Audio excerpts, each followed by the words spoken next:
नमस्कार दोस्तों, एकलव्य क्लासेज की यूट्यूब चैनल पर आपका फिर से हार्दिक स्वागत और अभिनंदन है।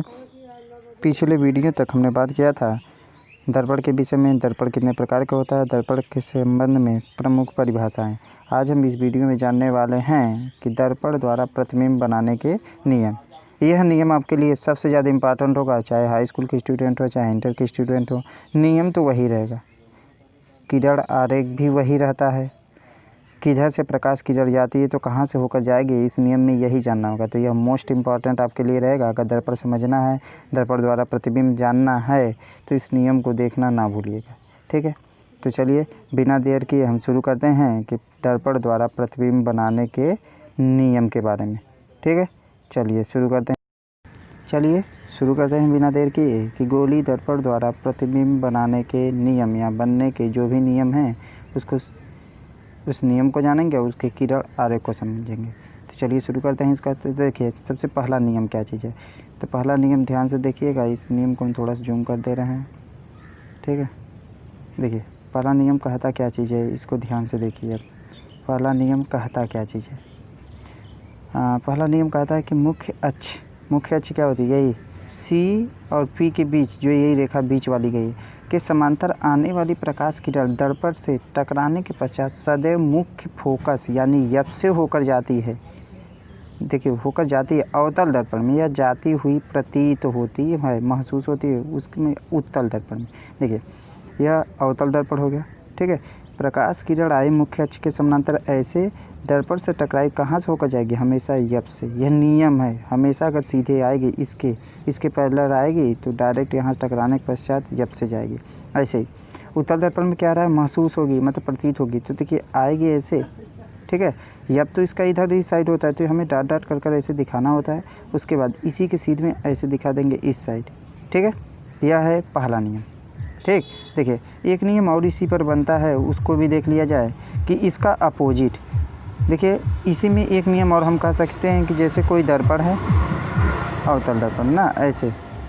अब अगर यहाँ यप है तो यप से होकर जाने वाली, जैसे यप से होकर जो जाने वाली प्रकाश किरण होती है वह मुख्य अक्ष के समांतर चली जाती है। उसी का अपोजिट कर देंगे तो हो जाएगा। जैसे यह आए और इधर चली जाए, मतलब आ रही है, लगता है कि फोकस पर आएगी लेकिन मुख्य अक्ष के समांतर चली जाती है। उसी नियम का अपोजिट कर देंगे तो दो नियम इसमें बन जाता है, ठीक है। चलिए चलते हैं आगे। दूसरा नियम देखिए क्या कहता है। दूसरा नियम भी सिंपल है इसका। दूसरा तो आपके लिए ब्रह्मास्त्र है, ठीक है। दर्पण के वक्रता केंद्र यानी कौन सा, सी। ध्यान दीजिएगा, पिछले वीडियो में हमने बात किया था दर्पण के वक्रता केंद्र यानी सी से होकर जाने वाली प्रकाश किरण परावर्तन के पश्चात उसी मार्ग पर वापस लौट जाती है। यानी एकदम जैसे ही सी से आप भेज रहे हैं, देखिए ऐसे आई सी से और उसी मार्ग पर वापस लौट जाएगी। देखिए सी की ओर जाती हुई है और उधर से ही वापस हो जा रही, ठीक। यह तो दूसरा नियम। चलिए बात कर लेते हैं तीसरा नियम की। देखिए तीसरा नियम क्या कहता है। तीसरा नियम है कि दर्पण के ध्रुव यानी पी की ओर मुख्य अक्ष से तिर्यक आने वाली है, यहाँ आने वाली, थोड़ा शॉर्ट कर देना है।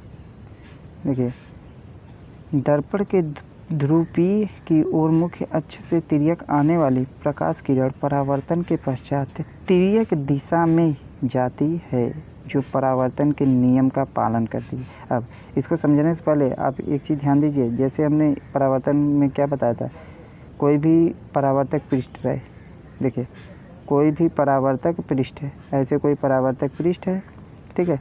इस पर कोई प्रकाश किरण आती है ऐसे, उसके बाद इधर ऐसे जाती है ना, इसके बीच में एक अभिलंब, तो जितना कोण यह बनाती है उतना कोण यह भी तो बनाती है, यानी आपतन कोण परावर्तन कोण होता है, आई और आर, ये चीज़ ध्यान दीजिएगा। ऐसे ही देखिए अगर पी पर आएगी प्रकाश किरण मुख्य अक्ष से तिर्यक तो इतना कुछ अंश का कोण बनाएगी, जो भी मान लेते हैं 25 अंश का कोण बनाती है, ठीक है। तो ये पी से फिर तिर्यक जाएगी तो कितने अंश का कोण बनाएगी, 25 अंश का कोण बनाते हुए जाएगी। तो जितने अंश पर आती है उतने अंश पर जाएगी। तो किस नियम का पालन करती है, परावर्तन के नियम का। सेम वही, यह तो अवतल दर्पण के लिए, यह उत्तल दर्पण के लिए देखिए ऐसे है, ठीक है। इधर ऐसे चली जाती, ठीक। दर्पण पार नहीं करेगी क्योंकि ध्रुव से ही भेजना है। तीनों नियम को रिपीट कर आप एक बार प्लीज़ फिर से देखिएगा, ठीक है। नहीं समझ में आता तो कमेंट कीजिएगा। और सुनिए, इसके लिए लाइव रहना ज़रूरी होता है कि लाइव क्लास चलाई जाए तो बेहतर रहता है, या फिर सैंपल रहे तो डायरेक्ट आपके सामने वैसे अब बने बनाया रहता है तो थोड़ा सा प्रॉब्लम्स होगी आपके लिए। चलिए फिर भी कोशिश रहेगी कि आपको अच्छे तरीके से समझ में आ जाए।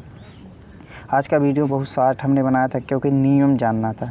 नियम अगर आप जान जाएंगे तो जो भी नेक्स्ट वीडियो होगा उसमें थोड़ा सा प्रतिबिंब और दर्पण द्वारा प्रतिबिंब कैसे बनता है, 6-7 कंडीशन, जो भी कंडीशन है, 6 कंडीशन अवतल दर्पण के लिए है, 2 कंडीशन उत्तल दर्पण के लिए, तो उसको जानेंगे हम।